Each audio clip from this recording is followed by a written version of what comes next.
Ibu Lurah kita, Bu Heni Agustini, dan yang terhormat juga rekan kerja saya Kasih Kesra Pak Yoko.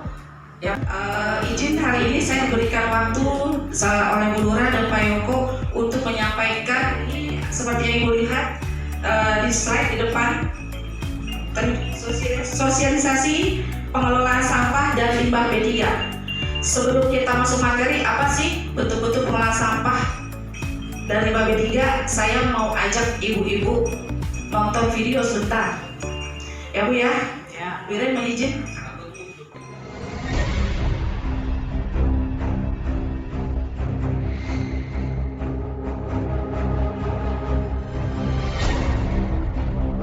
Jadi kalau kita bicara tentang sampah baru yang dihasilkan DKI Jakarta yang 7.500 ton kurang lebihnya, kita baru kurang lebih bisa mulainya 1.100 ton sebenarnya.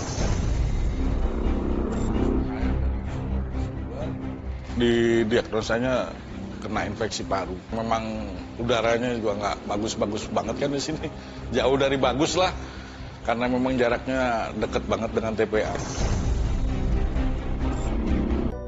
TPST Bantar Gebang jadi tempat pembuangan akhir sampah yang dihasilkan warga Jakarta. Alih-alih menjadi solusi pembuangan sampah ibu kota ke Bantar Gebang, nyatanya malah melahirkan persoalan baru. Data Badan Pusat Statistik DKI Jakarta menyebut volume sampah Jakarta yang terangkut di 2023 mencapai lebih dari 7.000 ton sehari.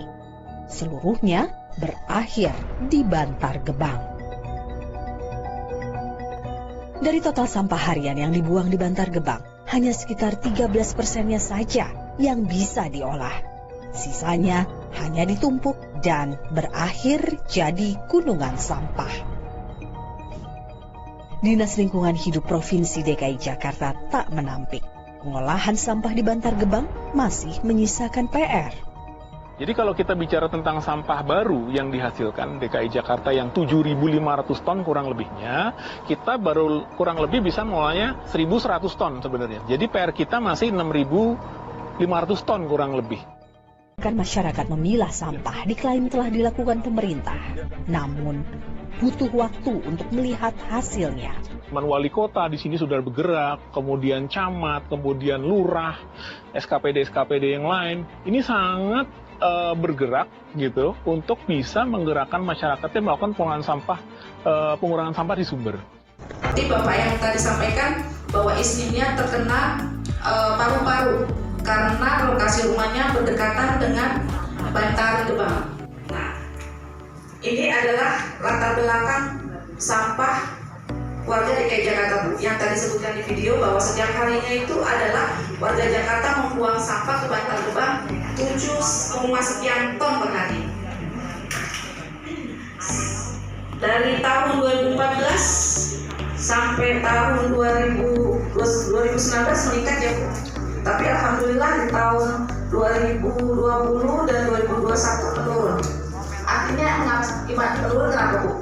Artinya bahwa kita melakukan pengolahan sampah berarti ya bisa mengurangi sampah. Itu kan ya Bu ya? Bisa lanjut Bu ya? Terima kasih. Nah ini adalah alur pengelolaan sampah. Sumber sampahnya dari kita rumah tangga ya Bu ya. Nah nanti dipilah sampah itu terdiri dari ada sampah organik, sampah anorganik, B3, residu. Sampah organik, ibu-ibu tahu yang dimaksud sampah organik?